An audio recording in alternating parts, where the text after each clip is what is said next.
కాంగ్రెస్ వచ్చిందంటేనే కబ్జా, కాంగ్రెస్ వచ్చిందంటేనే బస్ దోపిడీ.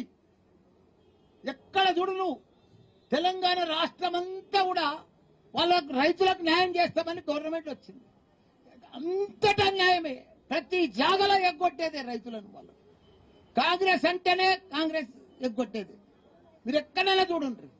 ఇప్పుడు మన రంగారెడ్డి జిల్లా మేడ్చల్ జిల్లాల 1 కోటి ఎకరాల చిల్లర 22A తీసుకొచ్చింది. ఆ 22A అంటే అర్థమే కాదు.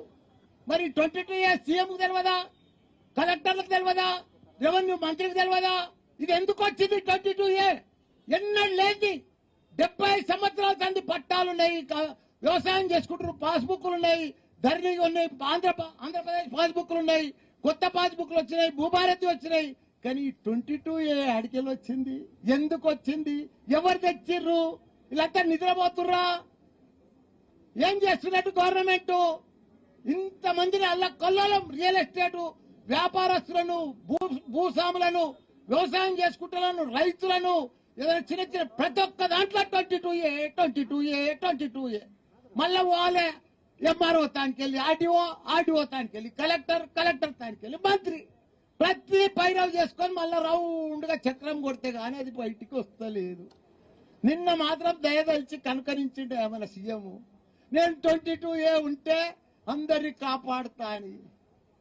చాలా మంచి మాట చెప్పినావు. మరి 22 ఎట్లా వచ్చిందో నువ్వు ఎంక్వైరీ చేయవా? నీ బాధ్యత కాదా? నువ్వు సీఎం కాదా మన రాష్ట్రానికి? అదంటే నిన్న బాధ్యత గల సీఎం లెక్క ఒక మాట ఇచ్చినావు, నేను ఇది కాపాడుతా అని. మరి ఇదేంటి బొమ్మరాజపేట ల్యాండ్ 1000 ఎకరాలది, ఇది నీకు బాధ్యత కాదా?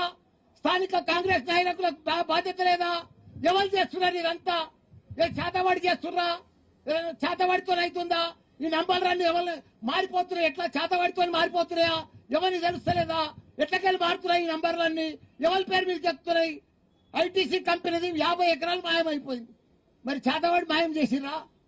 ఎట్లా మాయం చేసిరు? ఈ భూమి ఎవరి పేరు మీద పోయింది? ఎవరికి ఎక్కుతున్నది? ఎందుకు ఎక్కుతున్నది? ఎందుకు చేస్తున్నారు? 50 ఈయనది పాస్బుక్ 1975 లో ఉంది. 50,000 అయిపోయింది పాస్బుక్ వచ్చి, ప్రొసీడింగ్ వచ్చి. అప్పటి సంది వ్యవసాయం చేసుకుంటున్నాడు. అప్పుడు కాంగ్రెస్ ప్రభుత్వం ఉంది కదా, ఆ టైంలోనే పాస్బుక్ అయింది కదా. మరి ఇప్పుడు ఎందుకు మారుతుంది? ఎవడో వచ్చిండని, సాదా బైనామని, కోర్టు కేసు వేసిండని, ఏదో జర్రాంతుందని, అమెరికాలో ఉన్నోడు ఇక్కడికి వచ్చిండని, 50 ఏళ్ల కింద పోయినోడు, 60 ఏళ్ల కింద పోయినోడు ఇప్పుడు వచ్చిండని వారికి మీరు హెల్ప్ చేస్తారు.